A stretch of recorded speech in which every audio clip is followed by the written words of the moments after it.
Hello and welcome to the Data Plus Design for Development information session and workshop.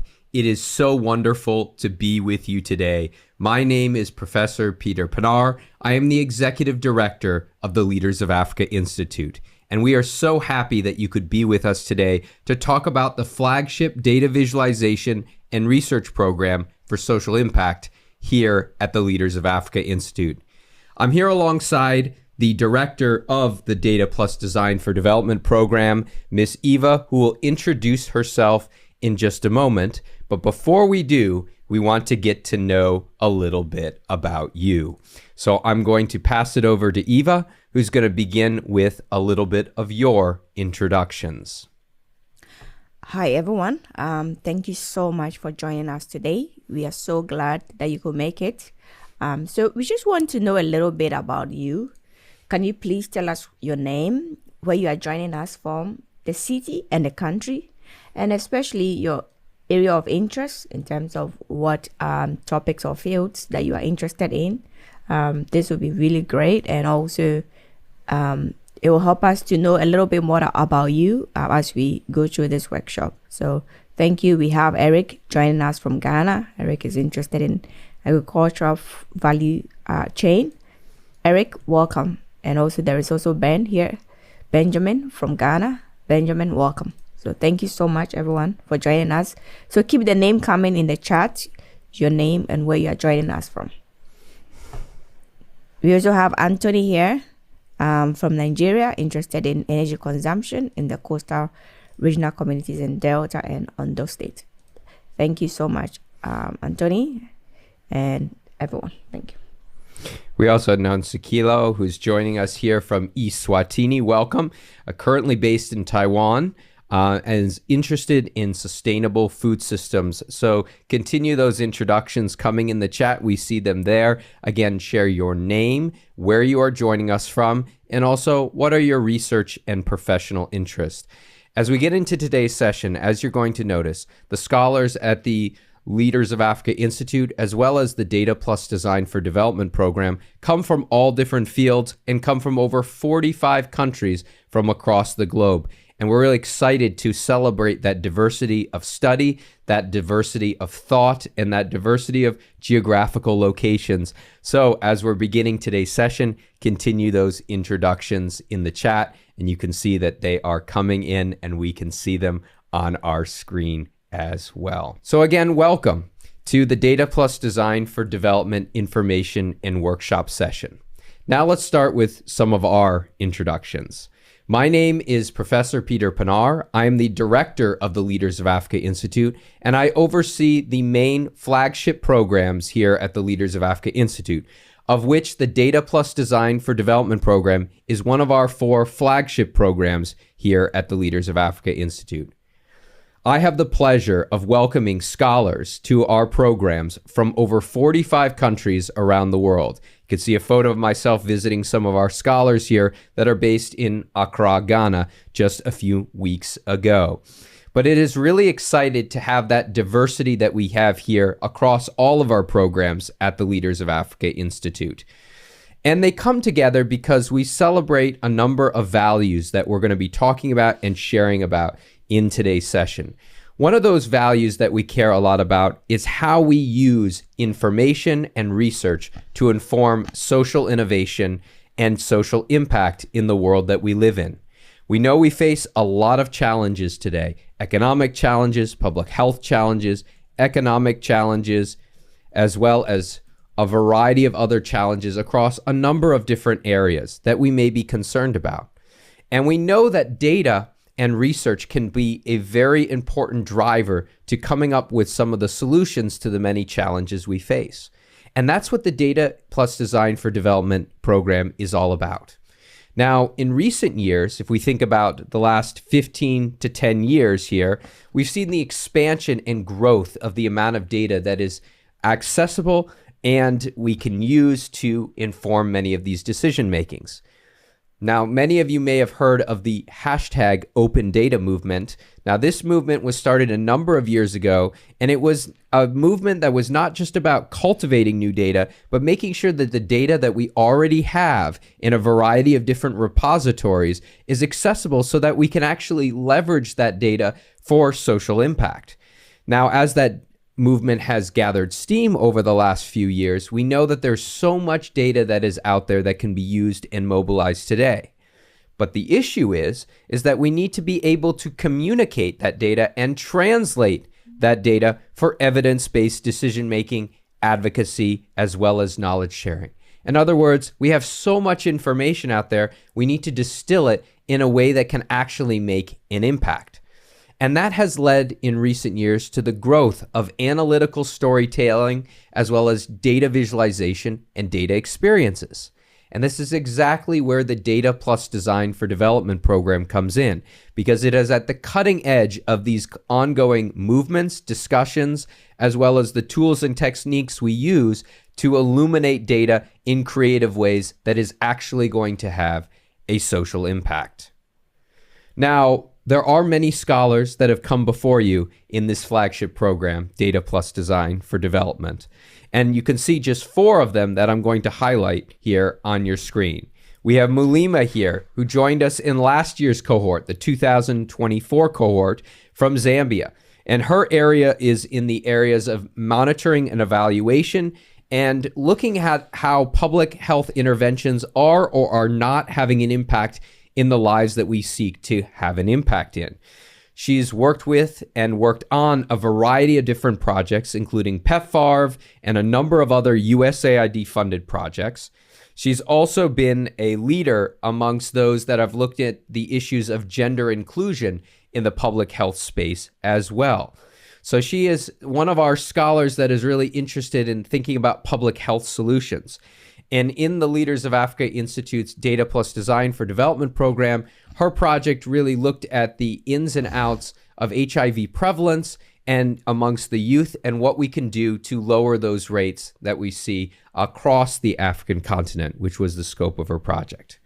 Next to Mulima, we have Roland Madi, who actually joins us today from Baltimore, Maryland, where he is presently based. But when he was doing the Data Plus Design for Development program, he was in the Prime Minister's office in his home country of Cote d'Ivoire, looking at issues of nutrition and food security as part of a Prime Minister's special project and initiative in his home country of Cote d'Ivoire.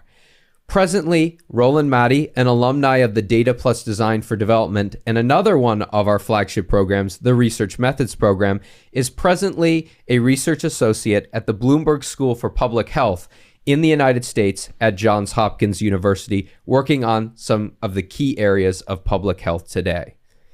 We also have Sakina Sanusi, who was a scholar in our 2024 cohort that was last year, who is a program development officer focused on issues of policy and governance. And we're going to learn more about her project when we get into today's session, but she is at the forefront of some of the advocacy that we see around policies that are going to improve people's lives, such as universal health coverage. And we're going to take a look at her policy brief when we look at some of the capstone projects that have been accelerated in the Data Plus Design for Development program. And then finally, we have Michael Sinkuru, who was one of our scholars 2 years ago in the Data Plus Design for Development program. Michael Sinkuru is a data as well as an IT and technology expert who is using his skills in this program to apply them in ways that we can think really creatively about the ways in which we mobilize information and technology to find solutions for a variety of governance purposes. He is presently a consultant that works in a number of countries in East and Southern Africa, collaborating directly with governments on initiatives that help to improve the uses of data and technology to improve governance. Now, these are just 4 of our many change makers who have come through the Data Plus Design for Development program over the last number of years that the program has been a flagship program at the Institute. And we're going to get to learn a little more about their projects as we get into today's session and we discuss the criteria for the program. But before we do, we're going to do a last bit of introductions. I'll introduce the co-director of the Leaders of Africa Institute, Professor Ghana Jalili Adabi, who is a food security expert and one of the co-leads of the Research Methods program at the Leaders of Africa Institute. He also serves as the Associate Director of the Leaders of Africa Institute. And now I'm going to turn it over to Ms. Eva T, who will introduce herself as the lead for the Data Plus Design for Development program here at the Institute. Eva? Hi, everyone. Thank you so much for joining us once again. My name is Eva T. My area of interest expands across data analytics, public policy, international development, and finance. And in the area of finance, I do a lot of financial strategy and also financial research to drive insight to impact some of the product, some financial products. I'll put it in that case. So thank you so much. I also use a lot of data in doing some of this work that I do. So I'm so happy that you're able to join us. And for those who participate in the Data Plus Design program, you get to learn a lot more about some of the things that we do here at Leaders of Africa. Again, thank you for joining us. Wonderful. And again, I can see that folks are introducing themselves with their name, their area of professional and research interests, and also where they are joining us from. Please keep that continuing in the chat as we continue today's session. And also be prepared for questions and comments as we get to the end of today's session, which will also include, and I'll mention this since Eva is the lead for the Data Plus Design for Development, a workshop on data visualization in one platform today in Data Wrapper, a mini lesson that we have. So Eva, let's talk about the curriculum of the Data Plus Design for Development program that you oversee. Over to you. Okay, so here at the Leaders of Africa Institute, when it comes to our curriculum, especially for the Data Plus Design, our focus is on an impact-oriented curriculum. And what we mean by impact-oriented is that we focus on the key message and how impactful it will be to your listeners or your audience, or the key message and what your audience should derive from as they look at your work. So for the Data Plus Design program, one of the things that we do here is engage in research and learning, as you could see on the screen. So with data comes in various forms. Data comes with various issues and things like that. So in the area of research, we try to encourage our scholars, especially as they get into the program, to think about what are the topics that you're interested in doing your data visualization on, because it's very important. The moment you know the topic, you have to dive into a little bit of an extensive research to understand the topic, the areas that you want to really focus. Let's say, for instance, you're interested in doing the data visualization on malaria prevalence in your country, let's say Accra, Ghana. So in doing research on malaria is very critical, because engaging in that research exposes you to understand the areas that malaria is prevalent and who are like the people that are affected the most. So your research will give you insightful information, and also in terms of percentages, in terms of the numbers of people that died daily or yearly from malaria. So that is one of the things that we get involved in, especially helping our scholars or encouraging our workers to engage in extensive research on the topics that they are interested in doing. And in addition to doing this research and also on your topic, the other thing you also have to think about is, are the data that you want to use available? Is the data available? Because sometimes you have an idea of the topic you want to do, but you also don't know like if the data existed, or like in terms of the variables that you want to use, because that is very critical. So after you've done your research, understand the topic and also the areas that you're interested in focusing on, the next phase we move on is to getting the data, which might involve a little bit of doing data mining, a little bit of data manipulations and things like that. So we do all this. Then the next phase for this curriculum is to create. Creating your visualization is very, very important, because having the data, understanding the data structure now, creating the visualization involves, one of the things has to do with what are the type of figures in terms of the charts, the figures that you have to use, because if you think about engage, you have to engage with your audience. You also have to think about who are your audience. So the way you communicate to audience A, let's say that you're talking about malaria, the way you communicate to your audience in the medical professional fields will be different from the way you engage with your audience in the academic field, or your audience who are policymakers. So these are really important things that we always encourage the scholars to do, and also to think about as they get involved in the Data Plus Design program. So you do your research, you create, you engage, which involves in knowing a little bit more about your audience, and this facilitates, okay, what kind of figures, charts, or what kind of messaging will be impactful to these groups of people. Because you also have to think that if someone sees your visualization shouldn't just be some 1 or 2 or 3 charts, but it should be a visualization, even if it's 1 or 2 or 3 charts, that have a clear message to your audience, And it's at the end of the day, what should be the impactful message that your audience should take out from this. So these are some of the things that we talk about, and also we engage the scholars that join the Data Plus Design program to do when we are doing, or we are working on their topics and other issues that involve data visualization. So as part of the Data Plus Design program, in terms of like the schedule, we start in March. So it's going to start in March of 2025 and end in June. So as you see, this is a 3-month program. But what we try to do is that in the first 8 weeks is very, very intensive. I'll go a little bit more into it as we go. Very intensive, and also the scholar will have a little bit more time to do their capstone project. So for week 1, if you join the Data Plus Design program, one of the things we do is to go through the Data Design Bootcamp. So the Data Design Bootcamp is where we take you through the various data structure, the various ways to clean your data, because having the data, some data are not just clean. Some data needs a little bit of manipulation, a little bit of wrangling to make sure that the data structure look good before you do your visualization. So at the bootcamp, we introduce you to some of the data structure, and also some of the open data sources where you get some of the data that you want, and also various data warehouses.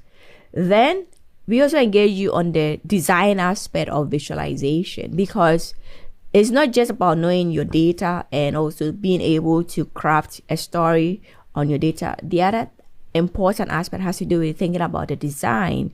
What is the color scheme that you're going to use for your visualization? How will this color like send a meaning or information to your audience and things like that? So we encourage our scholars, especially in the bootcamp, to think about this. We take them through the various structures of data, the design component, and also which involve design thinking. We also do the design thinking aspect, because you're not just creating data visualization, you're also thinking about the design, and also the design has to be human-centered, like thinking about like what issue is going to address, what are some of the needs, and how you're going to communicate it. So in the Data Plus Design program, especially for the week 1 bootcamp, we try to engage our scholars on some of these important and critical aspects of data design.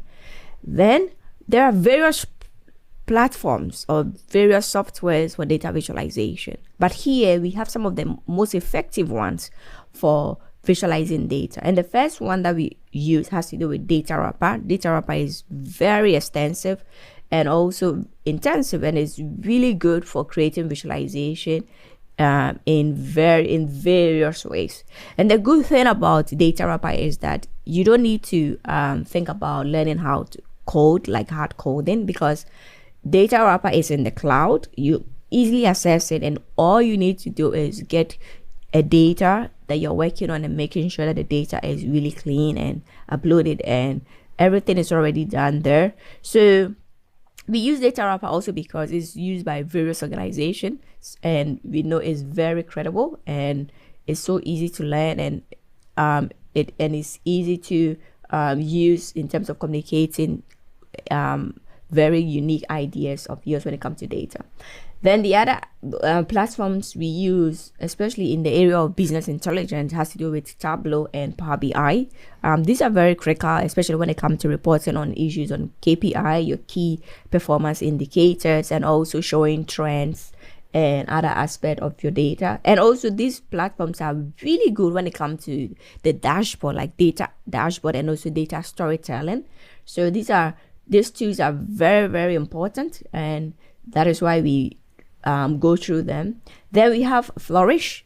Flourish is really good. It has a very unique component to it. And I personally like Flourish because of its unique ability to be able to help you to report, especially when it comes to issues of elections, right?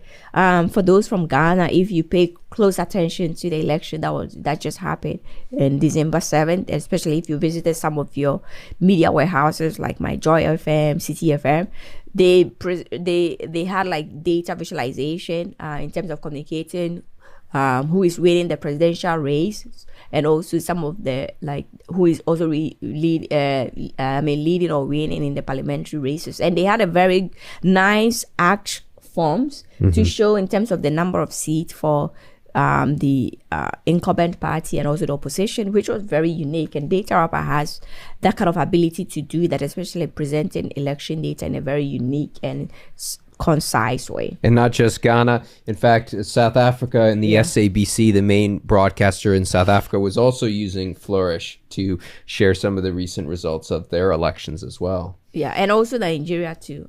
I saw that, I think it was in last February for the election. Then also we have is also R Shiny. There's the issue with R is that you really need to learn how to code. Especially R Shiny is also very good when it comes to data visualization, but the downside is that you really have to be good at coding to be able to do the visualization in R. And the last thing I'll just mention alongside what Eva said is that these are the dominant platforms that are in the field of data visualization. They're also unique platforms because they allow a lot of interactivity with your data. Yeah. So it's not just about creating data visualizations that are static, or what we like to call in this program two-dimensional, but are actually three-dimensional in the sense that you're able to allow the viewer or the audience to explore the data. So that means creative drop-down menus and other flavors to it to be able to do that. And when we look at some of the capstone projects that have been accelerated in the program, you'll see exactly what I mean by that interactivity component to the program and to the platforms. All right. So here I'll focus on the structure of the program. So as I already said, there is going to be data design bootcamp for the first week, which is going to be 2 sections, a weekend and also weekday. And we'll focus on the data structure and the data design component when it comes to data visualization. Then most of our sections are held on Sundays at 2:30 UTC. So that is very effective for you to join us wherever you are from. Then in addition to the sections, we have various things that we do. We go through, is that we're going to be a very intensive 8 weeks program where you do we go through all the data visualization components. You also get opportunity to practice as much as you can. Then finally, we have the International Data Plus and Design Showcase. So after you've gone through the course, you have opportunity to create a capstone project.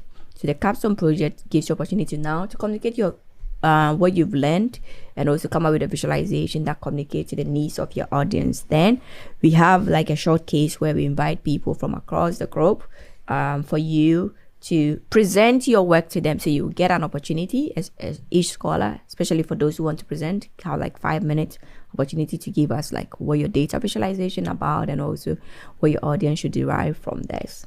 So I'll hand it over to Peter to talk a little bit more on the capstone project. And one of the exciting things about the International Showcase is that it brings in a lot of the partners that the Leaders of Africa has in a number of international development spaces, including international institutions, in international NGOs that will have representatives at these sessions. So it is a great networking opportunity for our scholars. And we'll talk about some of the additional benefits of being a data and design scholar as well in that networking and career space as well as we get going. But I have the pleasure, since Eva has given me this opportunity, to talk about the Capstone Project, which is the crowning part of the Data Plus Design for Development program. And one of the nice things about the Capstone projects is that at the end of the program, you actually create something that is quite beautiful and quite impactful at the same time. And that is in the context of a capstone project. At the beginning of the program, you're going to propose a theme for your capstone project, and that theme will be confirmed by your mentor. Then the second thing that you'll do is you'll select the software that you want to use or softwares for that capstone project. So we don't require you to do it in Tableau. We don't require you to do it in Power BI or R. You get to select the software that you want to kind of specialize in and create your capstone project, even though you're learning all those other softwares in the context of the program as well. Then you're going to use either original data, so data that you've cultivated, or data that is widely available for you to use, or it could be data that your organization currently has that they want to analyze and visualize. So you use a data set that will help you with your capstone project, and then you're going to create multiple drafts of your capstone project. Because as we know in this program, the first draft is not going to be the final draft. And oftentimes the first draft has a lot of issues with it, both from the data perspective, as Eva mentioned, but also the design perspective, which Eva emphasized as being an important one. Like, how do we arrange that visualization? How do we actually create an experience that is going to evoke emotion, is going to evoke curiosity and interactivity from our audience? So there are multiple drafts where you're getting feedback from your mentor on that project, and that's all going to culminate in a final capstone project that will then be presented. Now, there have been a lot of projects that have been cultivated in this program over the years. We're going to highlight a few of these projects, but there's no better way to do that than to have one of our scholars who is here from the 2024 cohort, representing that cohort, to talk about his data visualization that won at the International Showcase an award. And he won the Data and Design Award, which was given to the data visualization that had a social impact, but did so through creative user interface and user experience design. So the focus on design was the reason he won this specific award. And that is Henry Dua, who joins us from Ghana. So I'll invite you, Henry, if you are able to turn on your camera at this time and talk a little bit more about your data visualization. And we'll be showing here in the studio your data visualization beyond the image that appears on this screen. So over to you, Henry, who will share a little bit about his experience in the program as well as his capstone project. Yeah, thank you, Peter. And it was a great experience. I mean, being part of the program, I really got to learn a lot, as already you and Eva has shared, in terms of storytelling, choosing charts, colors, communicating your story in a way that you get to have the outcome or the results expected, so that people can take the action that you need them at the end of the day. And through the support of Peter was my mentor, through the support of Peter, and also the careful tuition and practical sessions with Eva, I was able to come up with a dashboard that focused on investment landscape in Africa. That has been my interest in the space of entrepreneurship and the broader startup ecosystem, but I have a key interest in health. I once tried to go in there as an entrepreneur, and I saw that it was really difficult, penetrating into that market. But of course, if I couldn't establish myself as an entrepreneur, I could help others, understand what the difficulties are through the investment landscape that I built. And the data was from Africa, the big deal, which I would say they are the most credible when it comes to data on investment on the African continent. And with every data, even though it was initially good, I had to go through to, more or less clean and choose the kind of data points that will help me tell the story I wanted. And again, as Peter said, the initial dashboard or the dashboard I built for the capstone wasn't great. It has a lot of tweaking changes to be done. And then I had to buy the updated data to be able to tell a complete story from, I think, 2019 to 2024, which helped to really let people know what is happening within the space of this health sector within the startup ecosystem of Africa.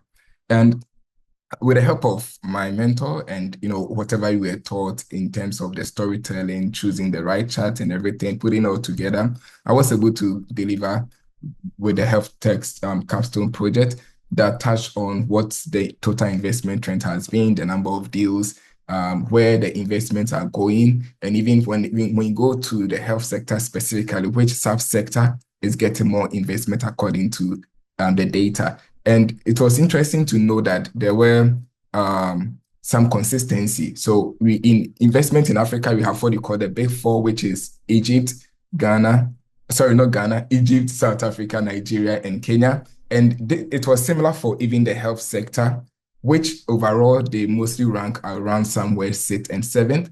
But then when you go to the sector itself, it was still evident that the big four were dominating, and it was followed by Ghana and Senegal, who were in the fifth and sixth place. And the motive for this was to let people know that despite the need to invest in the health ecosystem of the continent, is still lacking. Most investors are interested in the fintech, which has higher return on investment, and even the energy sector and others. But when it comes to health, which is pretty much difficult, it has its own challenges, which kind of deter investors from putting so much money into it. Regardless, we got to know that there are some high-performing startups like mPharma and others that were doing well within that sector, and also quite a number of them that were able to raise money, but unfortunately had to collapse due to some reasons.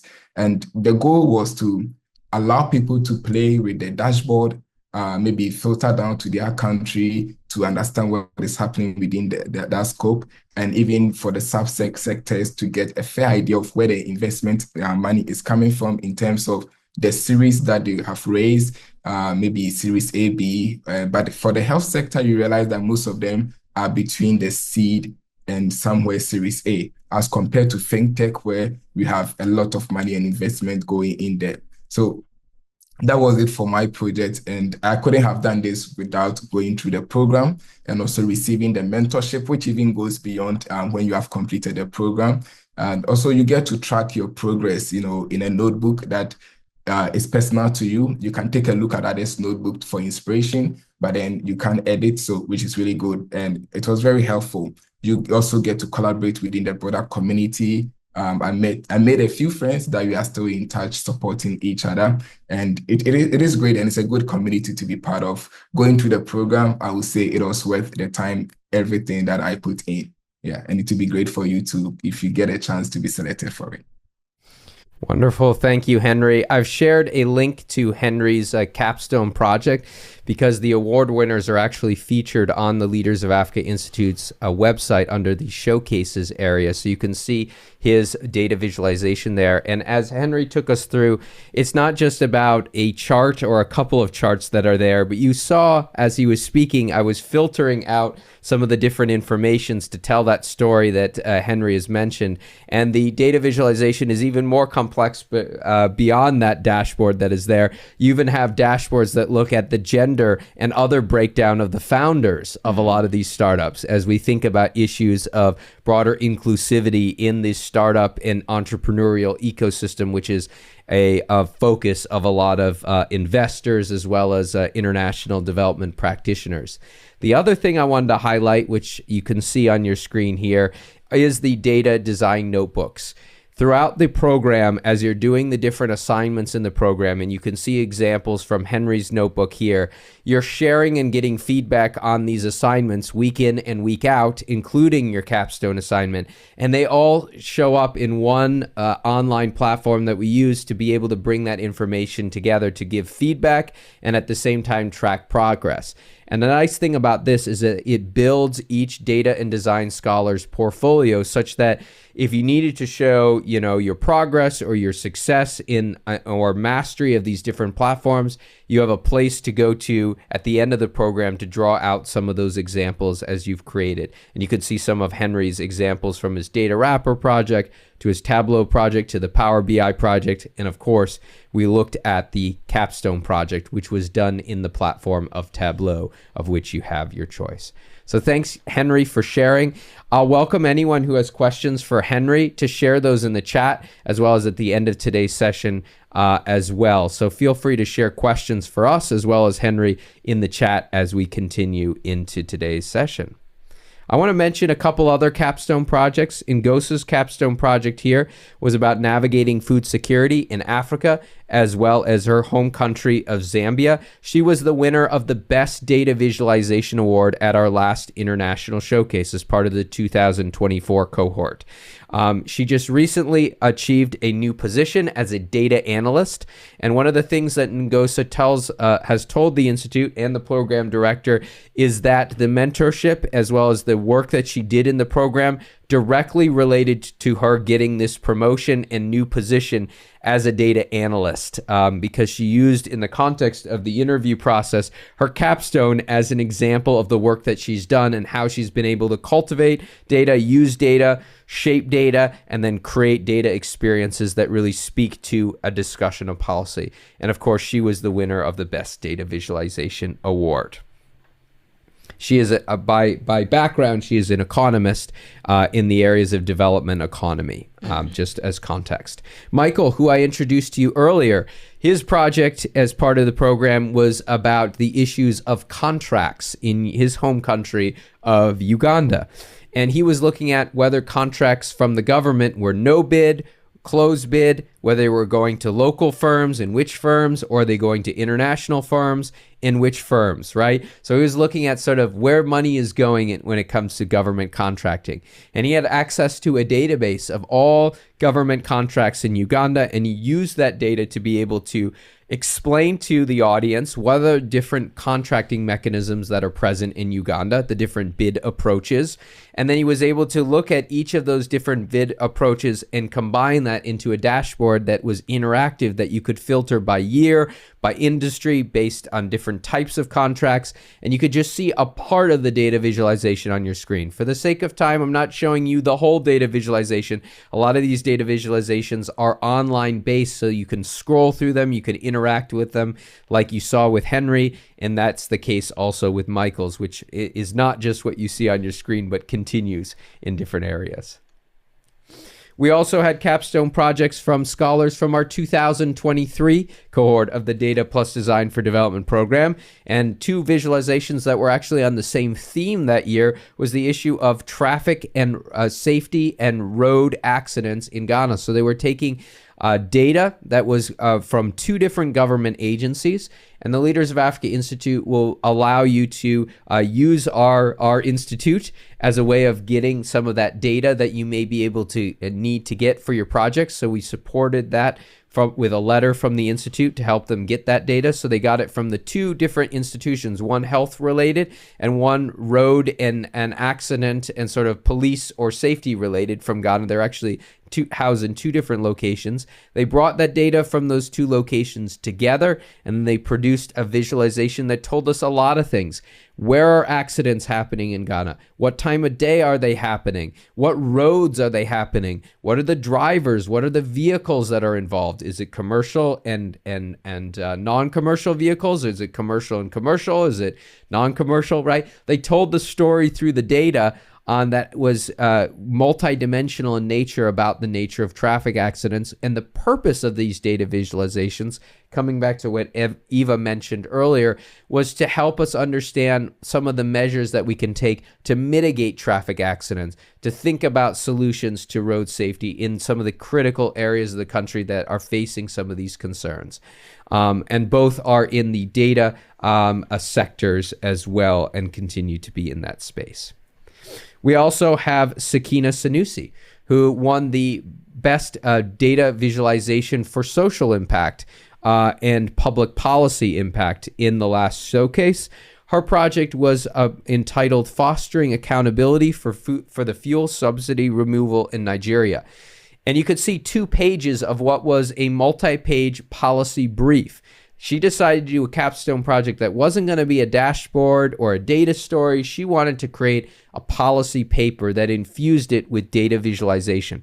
And she focused on this issue in Nigeria of the removal of the fuel subsidy, which came about at the beginning of the term of Tinubu. After he was elected, he announced immediately the removal of subsidy in Nigeria on fuel. And it became a national debate. Is this a good thing for the economy? Are we actually saving money? And then if we're saving money, are we reinvesting money? But how about the people that can't afford fuel, or the issue of transportation, right? It sparked a lot of debate, and she wanted to enter that debate. And she specifically wanted to enter that debate by looking at whether the funds that were promised to be reallocated from the savings of that fuel removal are actually brought about by the removal of the subsidy. And if they were brought about, what were they investing in specifically in her area of public health? So in other words, were they going to areas of public health improvement where the government promised they said they would do after the removal of the subsidy? And she analyzed that across the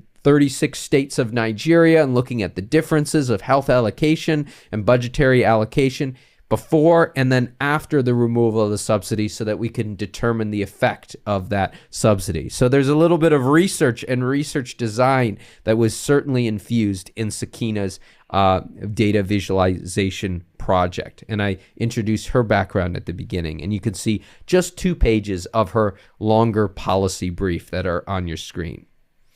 Now, these are just some of the many projects that are cultivated as part of the Data Plus Design for Development program.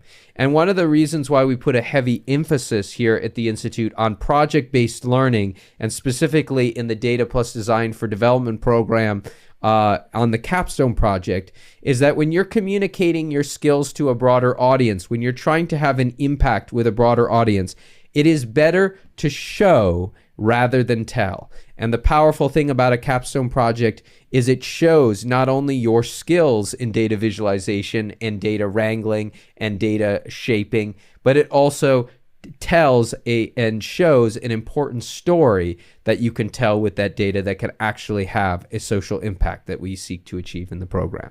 And so we're achieving these 2 twin goals as part of these capstone projects and the many ones that have come through the program. Now we're going to come back to discussing a little bit more about the logistics for applying and the impact scholarships that every accepted applicant to the Data Plus Design for Development program receives. But before we do that, we're going to pause for a few minutes and we're going to just do a mini lesson. So this is going to be very brief. And we will share with you the data after today's session. So there's no need to follow along now for the sake of time. We're going to follow Eva's tutorial here. We're going to follow and take some notes as well to engage in that. And so we're going to be exploring this mini lesson here in Data Wrapper, which is one of the platforms that you're going to explore more extensively in the program. Now, Eva mentioned there are a lot of reasons to use Data Wrapper, so why don't you explain those very briefly? I know you touched on this earlier. Why don't you explain those very briefly, and then we'll get into your lesson. Yeah, thank you, Peter. So the focus on Data Wrapper is very important because it's one of the 2 that I personally like using for data visualization because of its ease of use, and also it's so easy to learn, as you will see through the demonstration that I'm going to do today. And one of the important aspects of it is that you don't need to learn any hard coding. All that you need to do is just understand your data, what you really want to create, and just take it onto Data Wrapper, and Data Wrapper will help you create a beautiful chart and figures and help you to tell a story out of your data from there. In addition to that, it's also very interactive. It's interactive in the sense that when you especially embed it on a website, people will be able to see like the interactive nature of it. And it's also the same with other data visualization. And I mean, there's no need for installation. You don't need to install it, the app. You just go into the cloud to start working if you create an account. And it's really widely used, especially if you're someone that loves to visit the International Labour Organization website. Most of their visualization there, they use Data Wrapper for that. So it's really widely used by different organizations. But the downside in terms of the limitation is that you cannot really create like a dashboard in terms of like having all your data in just one place. but that should not discourage you because of like the capstone we just saw that Peter presented on Sakina's. So what Sakina did was Sakina did her analysis in Data Wrapper, and she took all her design and also her chart and figures into Canva. That is one of the, we also will use some of this platform that helps you to create effective like reports and things like that. So she used Canva to help her craft the story that she wanted to tell, which was very unique and very nice. So tag along with me as we go into Data Wrapper to do a little bit of mini lesson on some of the components of it. So I will go ahead and share my screen briefly. As you can see on my screen, to get into Data Wrapper, all you need to do is to type Data Wrapper. So if you type Data Wrapper, it just shows up here. It's an easy and effective platform as already indicated. Then you just need to click on it. If you click on it, it will just take you to the website. That, as you can see, it has a lot of information here. It also has the names of some of the organization that uses Data Wrapper, just to tell you that it's really, really credible. So if you have account there, you have to just go in and create an account, or you can just start creating your dashboard without necessarily creating an account. So that is up to you, but I would like to create an account because it also helps me to track the work that I've done in the past. So there are two ways of creating an account. You can join, you can create with an email, you can just join with, if you have Google, if you have a GitHub or your Microsoft Outlook, you can just join, or if you have an account in X, you can join. So I will use my Google Gmail account, and as you can see, these are some of the data visualization that I've created in the past. So you can see that when you go in, it brings you to your dashboard. Your dashboard is like what you've done in the past. And also here there is a crate. The crate allow you to create all the other charts and figures and tables. Then there is archive. Archive is like your work that is saved for you. One of the areas I like to visit when I am on Data Wrapper is to go to a place called Riva. So when you click on Riva introduces you to all the various visualization that is being created by different people. And also I like to visit here because I just want to see what people are doing to get an inspiration from their work. For instance, someone is talking about later on an issue on the labor market is expected to stabilize, and he has a little bit of this is on Australia and also New Zealand. You can see the forecast here, which is very good and unique. And another aspect is that it can allow you to reuse this chart. If you want to reuse the same chart, the same data or a different data, but you want the chart, you can use it for your own work. So, and the other aspect is there's also one here. Someone created the EAC's road to effective e-governance will be long, and this is looking at different e-government projects on the continent of Africa. And I actually like this color scheme because it's really effective, and you could see the legend here, those who are EAC members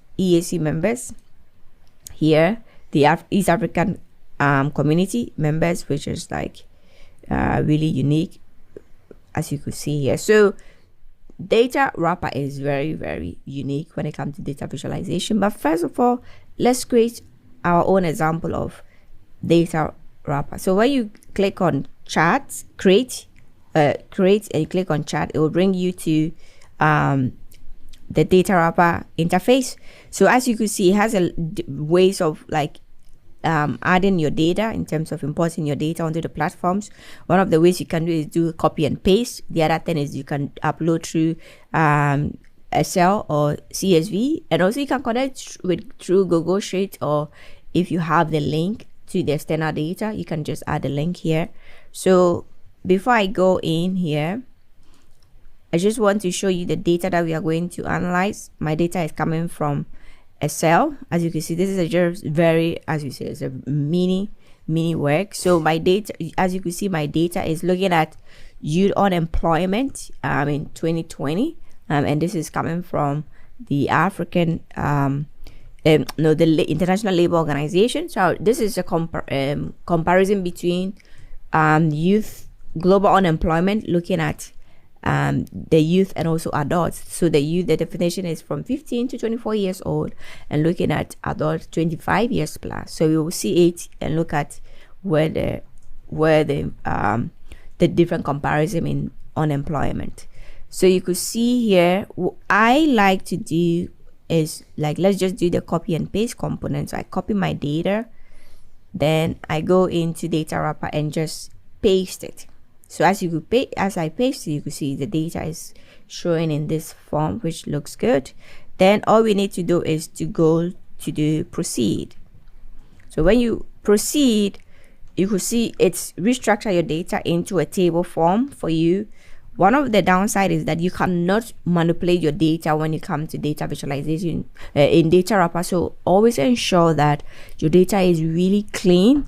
The only thing you can do here is you can swap, that is transpose your data. You can add a column, or you can change the names, and that is like some of the basic things that you can really do when it comes to like doing a little bit of data ranking and manipulation or cleaning up your data in data wrapper. So now let's move on to proceed and look at the various charts here. So there are various charts that you can create, as you could see, but the default chart here is line graph. But line graph, as I said, you really want to understand like the data structure and also the kind of figure that you want to use. As you can see, the line graph is not really effective when it's for comparing unemployment between the youth and also adults. So the charts, a bar chart or different kinds of charts will be really good. So let's click on bar chart. So you can see that data wrapper is really easy to use. So when I click on bar chart, it just gives me a bar chart. But is bar chart the unique or the necessary figure to use or chart to use? No. As you can see, this is a comparison. So bar chart is just giving us just one bar here, one figure here for our data. So we can also think about stack chart. So stack chart, you could see it tells us, which is really good. It gives us the information here. It gives us a little bit of comparison here, but for me, it's not really effective for doing this. Another thing we can think about is group chat.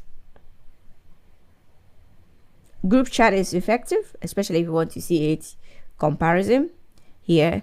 But here you can see that we are just thinking about the graph. We don't know like the definitions in terms of which one is adult, which one is youth. So, and also we have split chart here. I believe that split chart is very effective, especially looking at it from side by side, like the youth here and the adult here. You can also use bullet chart. Bullet chart is also will be very effective in communicating your visualization. But for the sake of time, you can use column will not be effective. Stack chart, it has to be 100%, especially if you are doing stack chart. Then there's also the column group chart, chart here. So which is also good. So you could see that there are various charts or bar in terms of bar chart that you can use here. So let's focus on split chart here. So we have the split chart here. Our data look good. We can see that there's youth here and there's adult here. So you can see the two different comparison here.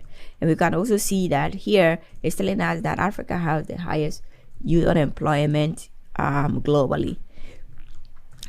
Then let's go to refine. So refine gives us opportunity now to refine our visualization in terms of applying different colors and things like that. So here you could see the alignment. You can either do left, you can do right. So let's do left alignment. You can show values. The values are already showing here and here. So first of all, in data wrapper, it gives you like it's showing the values in just the numbers, the raw numbers, the whole numbers. But you have to, it's percentage, so we have to turn it into percent. So you just have to click on number format. When you click on it, you come to percent. You can do decimal places if you want. If we stick to decimal places, you could see that we have 38.4%. And also here you can replace with a flag, but here if your country contains, you have to put in the code here. Here you also have to show the legend if you want to show the legend, but For the sake of this, there's no need to show the legend. It's redundant because we already have the names of the charts here. And here is the same thing, the axis. If you want to change the axis, you can do it. And also you can use independent scales if you want. That means that they all have a scale to themselves. Then here is the most important thing in terms of the colors. So the good thing about Data Wrapper is that sometimes when you're thinking about the colors and you have various charts and figures that you want to color, you have to think about what colors work really well. So here you can see that the dark blue here works well with another light blue. If I do blue and green, yeah, it will work well, but the combination will not be like really succinct compared to what Data Wrapper is giving us. So here, if I choose just like red, it gives me another color of red that really matches it. But if I do green, it's the same thing. It gives me another color of green that really matches it. If I do like say another color like orange, it gives me another color that goes with it, like brown and orange and here and there. So this is very, very effective. Then the other thing is that you can do customize if you want to. You can customize the colors if you want to do colors that are really that you have, or you want to use different colors. Here you can show the bar chart if you want it to be thick. You can show the background if you want. You can show a line separating them. You can do a mirror. So if you do a mirror, it turns into a different figure for you, which is really good. So you can reverse it if you want. You can do reverse order if you want, and you can increase the column. So our bar chart looks good. Now the other thing is, let's go to annotate. So annotate allows you to now title your bar chart. So we are going to say it's global unemployment rate. So that's the global unemployment rate. You can add description to it. You can say that Africa has the highest youth unemployment compared to other continents. You can add a little bit of notes. You can also add the data source, whereas the data source is ILO. Then you can add the year. You can add the link if you want. And here you can add your name if you want people to know that you created it, so that you have an ownership. You can highlight if you want to highlight some countries. Let's say we want to highlight Africa. So Africa will be highlighted and all the other countries will be very subtle here. So let's just not highlight. Let's just delete the highlights so that we have. You can also do annotate if you want to add a text to it. You can do add range if that is what you're interested in.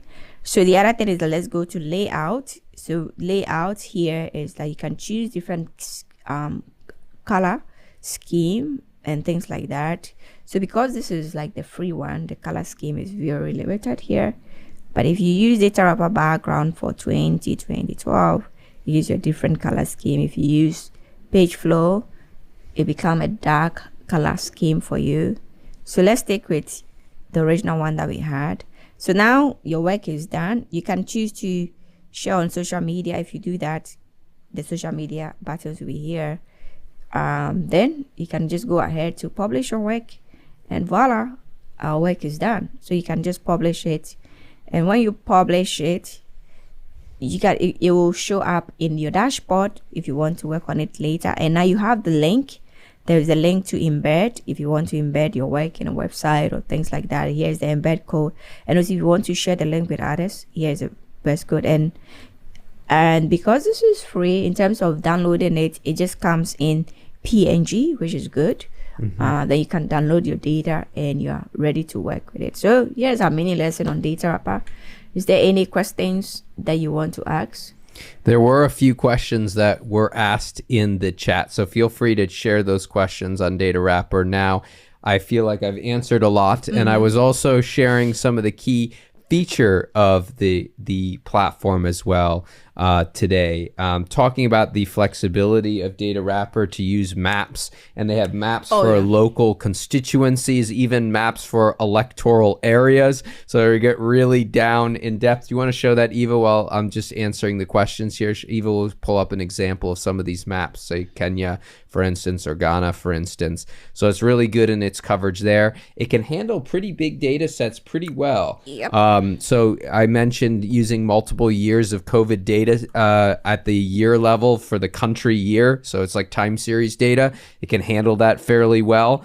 It integrates nicely with Google Sheets as well. So if you have data that's updating, so you can actually have your data visualization update in real time, particularly if you embed it using the embed codes online. Eva, do you want to show us some of the maps? So you see Kenya, you got the counties there. You have the sub-counties here. We're just showing you an example of this as well. So these are the different sub-counties if you want to take a look more in depth. They may even have constituencies for some countries as well. Wards. You see how we say wards in some regions there. So it's really nice in terms of its mapping capability and on a general level. Some of the other platforms like Tableau or Power BI are going to be a little bit better for geolocated data. So those are like points on a map, right? Longitude, latitude. But when it comes to administrative boundaries of different sorts, we have a lot of flexibility that Data Wrapper actually has built in there. And Eva is showing you an example of Ghana here on your screen, different districts. And you'll notice that different times because the districts in Ghana have changed over time. Administrative districts are always changing. So you have that noted there as well. So we got some good questions, and I think all those have been answered. But I think one of the key things to take away from today's lesson, and a key mantra is the program, is that simple is always better, right? Sometimes we think about the, you can pull down your screen share there, Eva. Sometimes you would think that having a very complex visualization with tons of labels is going to actually help your viewer, but actually less is oftentimes more, right? And so in the Data Plus Design for Development program, as Eva mentioned earlier, there's a big focus on human-centered design, user interface design, because that helps guide some of the technical decisions about things to show as well as things to not show in our data visualization. And again, we'll save that for the Data Plus Design for Development program. So let's turn to that. And so we have about 20 minutes left in our hour and a half that we have together. So we're going to use that remainder of that time to talk a little bit more about the program, but then we're also going to have some time for your questions. So feel free to ask some questions about the program, and as well, we can answer some basic questions on data visualization today as well if you do have those in the chat. So one of the key features of the program is mentorship and feedback, right? The capstone projects that were produced were not produced in a vacuum. And you heard from Henry the importance of mentorship in the program. And we place a big emphasis across all of our flagship programs, of which Data Plus Design for Development is one of our flagship programs, on the issues of mentorship. In fact, you see a photo here when Eva was in Ghana with 3 of our scholars in Data Plus Design for Development program, helping them with their visualization in person. But there's also office hours as well as appointment meetings that our scholars have with their mentor to help them make decisions about their data visualization projects as they mature over the course of the program.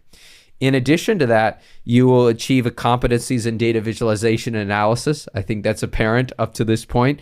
But there's also the issue of international networking. In other words, getting your name out as a data storyteller and a data designer and a data analyst. Because of that international showcase, it's a good place to enhance your profile in that space, as well as to network with the other scholars that are in the program representing several countries. I believe last year's cohort represented 20 or 22 countries in the 2024 cohort. That's what Henry mentioned, being able to form friendships as well as collaborations with other scholars who are doing wonderful things across the African continent and the globe. Recommendation letters as well, if you need those for different opportunities, the Institute as well as your instructors and mentors can provide those. Personal mentorship, I've spoken to that, as well as access to opportunities. As a scholar or alumni of a flagship program at the Leaders of Africa Institute, you have access to a lot of different programming or activities or opportunities that are only shared with those who are a scholar or alumni of the program. And as Eva mentioned, once you are a scholar of the program, you are always a scholar, you are always an alumni of the Leaders of Africa Institute, and those opportunities persist through your lifetime, in a sense, as part of the community. There are a lot of opportunities to engage here at the Institute, including events that the Institute puts on.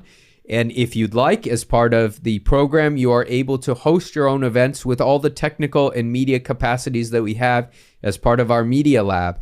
And that includes, for instance, of an event that you want to bring together experts to discuss themes surrounding your capstone project. The Institute affords that ability and capacity to those who are a scholar in the Data Plus Design for Development program. And we've seen that over the years. Some of our scholars take advantage of that. In addition to some of these other opportunities that are in the broader Leaders of Africa Institute, it's important to mention that the Leaders of Africa Institute is a value-driven institution. I'll turn it back over to Eva to talk about what that means to us here at the Institute. So there are some important values that we adhere to, and as you see on the screen, this includes like ethics, personal relationship, collaboration, creativity, rigor, and this is the Leaders of Africa pledge that all our scholars have to adhere to, like kind of not pledging an allegiance or something like that, but it's a way for you to know that there are values that we follow and there are values that we cherish here. So one of the most important things has to do with like thinking about issues of equity and also justice and fairness and selfless leadership, because at the end of this program, you're not just coming here to learn about just data visualization, but also to learn about some of the important values that helps make our world a better place when it comes to the way you communicate with your data. So these are very, very important. And one of the things that we always want to promote has to do with the issue of engaging in encouraging our scholars not to engage in behaviors that are unethical, something such as corruption and other issues and things like that. But we always want our scholars, when they come through the program, Leaders of Africa, want to see you do great things. And as you do these great things, you're also adhering to some of these values here. So as you can see, our values has to do with making a commitment to further the cause of justice, equity, and selfless leadership in your various countries. So these are very important values, and we believe that adhering to some of these values will take you far and also help us to create a more engaging and also selfless and equitable environment that is conducive for the growth of everyone. Absolutely. You've oftentimes heard the phrase, knowledge is power, but power can be used for good. It can also be used for things that are not so good. And we want to ensure that the knowledge that we cultivate, we use, and the stories that we tell are accessible, equitable, as well as bring out the best amongst all of us as we solve some of these development challenges. And that's why it's very important here at the Institute to have a moral and ethical compass that is guiding our work that Eva described. Now, in terms of the program, every scholar that is successful in the application process, and there is an application process, and I'll talk about that briefly in a moment, but every scholar that receives acceptance to the Data Plus Design for Development program is also given an impact scholarship. We know that there are some institutions where you apply for a program and then you apply for a scholarship separately. Here at the Institute, when we are making decisions about the applications as part of the admissions committee that guides that process, they are making decisions both in terms of the acceptance to the program as well as funding, because we want to ensure that those that are accepted in the program are funded and that makes the program accessible to you. Now, these scholarships cover between 90 and 95% or above of all the tuition for the program, which is something that's really important and a priority for ourselves as well as our partners that help in the funding efforts of our impact scholarships. The program tuition for the Data Plus Design for Development program is $3,000. So we are based here in the United States. That's where our core faculty and collaborators are, and that's where we're joining you from today, Chicago here in the United States. And that is the cost of tuition at a program in the United States, essentially. However, we want to ensure that the programs are highly accessible, as I mentioned, and that's where we come in with the impact scholarships. So the fee for the actual program after the Impact Scholarship can be as little as about $200 thereabouts. And so the scholarships cover, again, about 95% of the tuition costs. And we like it that way because it allows us to make the program accessible and to support the scholars as they continue their studies as part of the Data Plus Design for Development program. Now, the application process. It is competitive, but I want to mention one key thing about the application process. And it was something that was begun here at the Institute 2 years ago. And that was to ensure that everyone that applies, or as many people as we can that apply, are given an opportunity to participate in a program on the basis of having a high quality application. Now, as you can imagine, the cohort size is constrained by the mentorship and the approach that we have to collaborative and in-depth teaching here at the Institute. So our cohort sizes are not large. So there are going to be some folks that get into the Data Plus Design for Development, the full program, and are going to get that funding that I spoke about before. And others are going to submit a very high quality application that's going to make it very hard for our admissions committee to make some difficult decisions. But we don't like making a lot of difficult decisions in terms of these things here at the Institute. So a number of years ago, we spoke to our funders and our partners to help fund additional opportunities for those that apply but had a high quality application. And we are continuing this year. And this means that those who submit a high quality application will be guaranteed a fully funded workshop that will be focused on data visualization, even if they do not get into the full program. And the reason why I want to emphasize this now is because this is an encouragement for you to apply.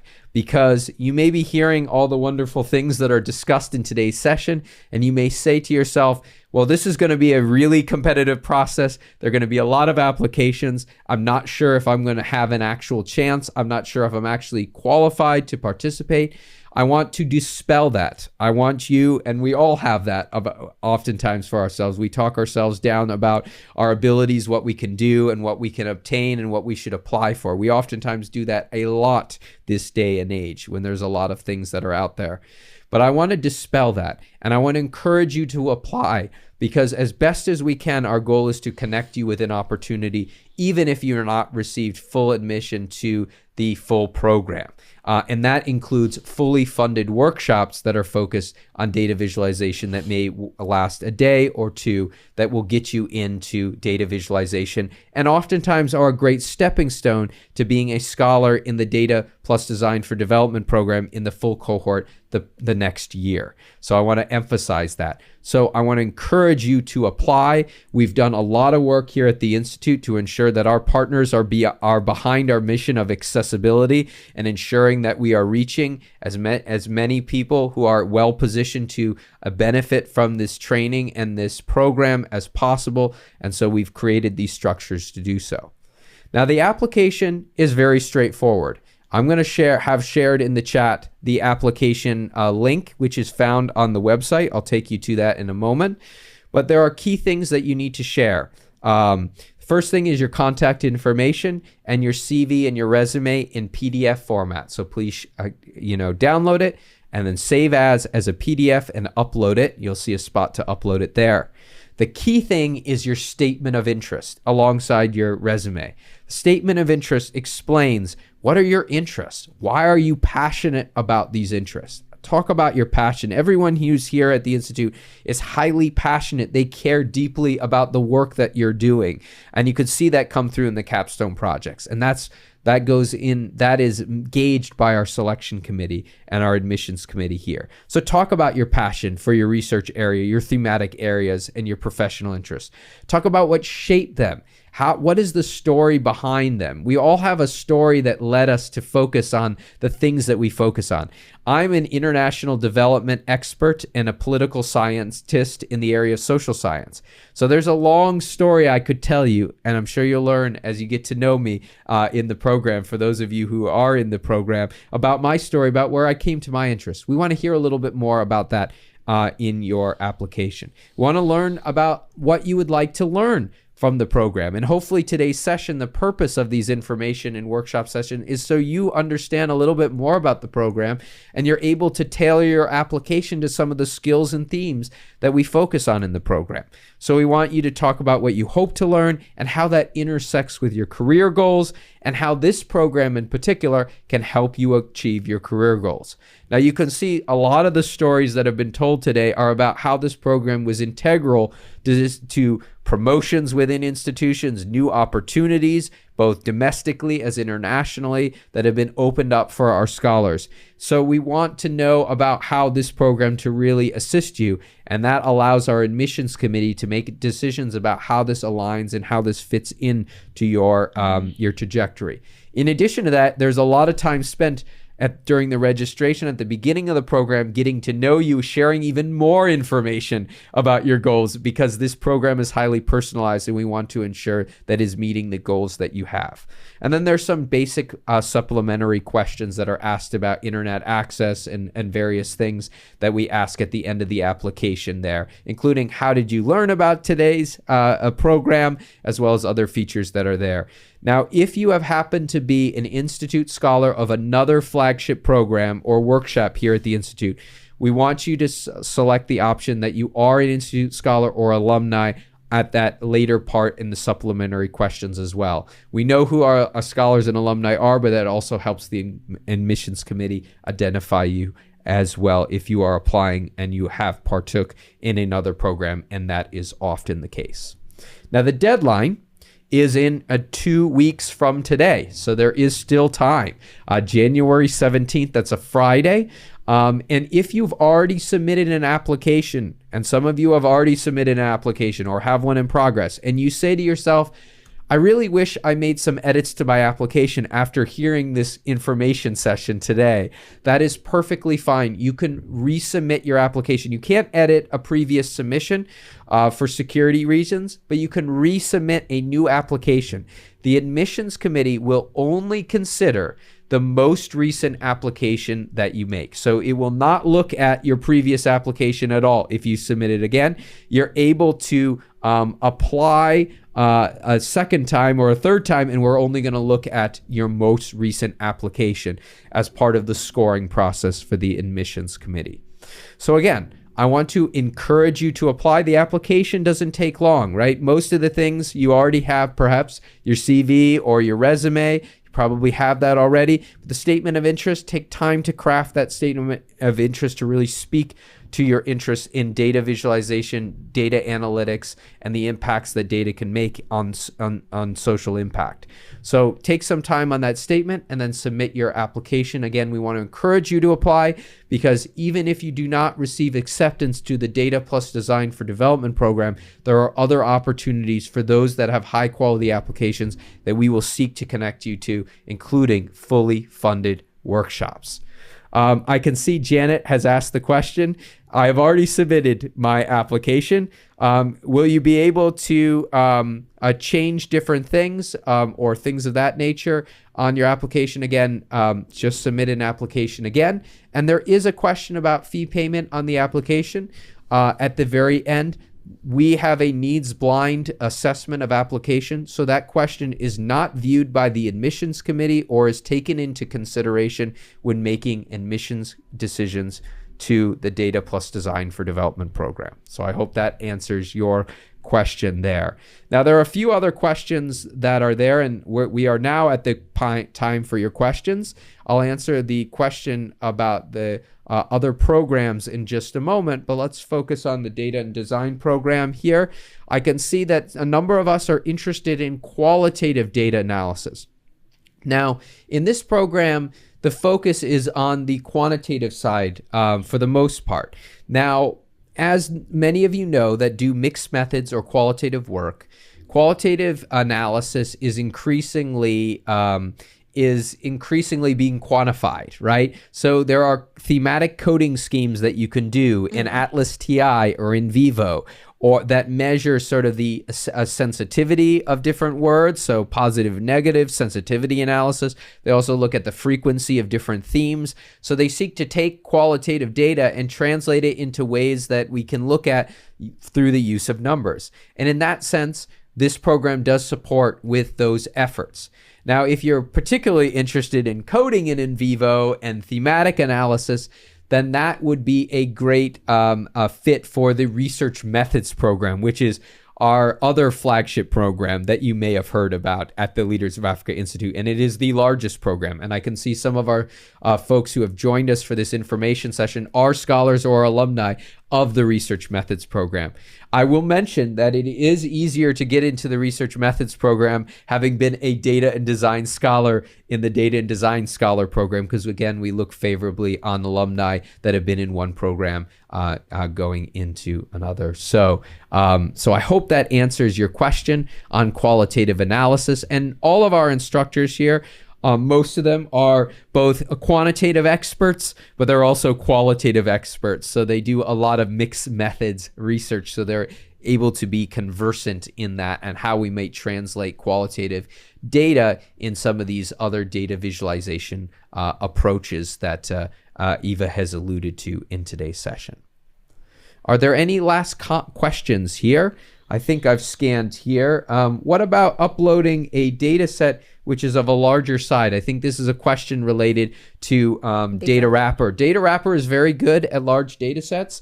Now, there are some limitations there, but you really have to have a lot of data. So if it's 1 million data observations, it's going to struggle with something like that. Chances are you're going to need to use another software to kind of break that data down a little bit before ingesting it into DataWrapper.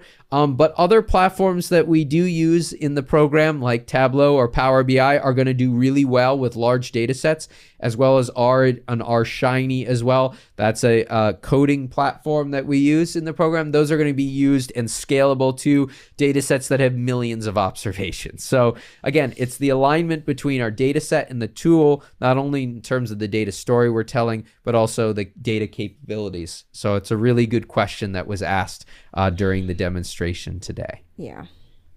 Are there any other last questions that we have for Eva or myself that we can answer here? Eric says, how about data privacy with DataWrapper, like social media platforms? You can share your work accessibly or not accessibly with these platforms. You can make the decision to do that.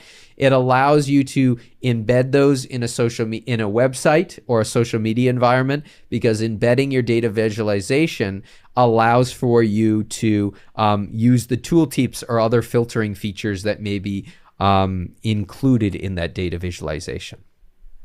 I also see there's a question about the recording for today's session. The recording for today's session will be shared later today with you. And every data and design session is live, like we are doing here, because we have that personal relationship with our scholars in our flagship program. In addition to that, the recordings are shared within 24 hours. So if you face a connection issue during a session, or for instance, there's another obligation that you may have that you're unable to attend one of these sessions, you will get access to the recordings. And of course, you can touch base with your mentor and instructors to touch base with anything that you have questions throughout the week. And we put a big emphasis on that because we know that not everyone's internet is going to be perfect every day of the week as well. All right. I think we've covered most of our questions today. So I'm going to pass it off to Eva, who is going to get us into a few last remarks, and then we will close out today's session, and we will stay on if there are any additional questions that arise. So with that, Eva, I want to hand it over to you, and I'll be sharing the LinkedIn link to connect with the Leaders of Africa Institute, as well as the WhatsApp group to follow if you're interested in other opportunities here, including the Research Methods program, the grant writing and funding program, which will be offered in February. So I saw a question about grant writing that will be offered in February. So over to you, Eva. Last few words. Thank you so much, everyone, for joining us. This has been great, and thank you for your the great and insightful questions that came up during the section. So, as we have said, we hope to see you in the Data Plus design. So if you have not put in an application, please do. And then also if you have put in an application, thank you for doing that. And we hope to see you in March for the Data Plus design program. And I look forward to learning alongside with you. So again, thank you, and have a great day or have a good evening from wherever you're joining us from, and take care. Thank you, Eva. And you can see this is the website. The links have been shared in the chat. The application portal can be found here, as well as at the very end of the page here. And it pulls up the portal here. You can save and resume your work on the application. You can see how you progress in the application here. You will also receive a receipt from email and a PDF copy of some of the responses on your application, so you'll know for sure that your application has been received. But just continuing on what Eva has mentioned, we look forward to receiving your application for the Data Plus Design for Development program here at the Leaders of Africa Institute. We want to encourage you to apply. So we don't want you to feel like that you are not capable of being successful in this admissions committee and process, and having that inhibit your application to the Institute. We want to encourage you to apply, because our goal is to connect you to opportunities, including fully funded workshops, if you are not accepted to the full Data Plus Design for Development program. But we are, in fact, excited to see and meet some of you in March as part of the Data Plus Design for Development program. And we want to encourage you after today's session to keep your focus on using data for the good and using data to solve some of the big social challenges that we face, because we all know that you are here today in today's session because you believe that we can use data and research for social impact. And we also believe that here at the Leaders of Africa Institute, and we want to encourage you to continue on that mission as we do so together. So we look forward to seeing you and connecting with you across all of our platforms here at the Leaders of Africa Institute. Thank you for attending today's workshop. Take care, and bye-bye.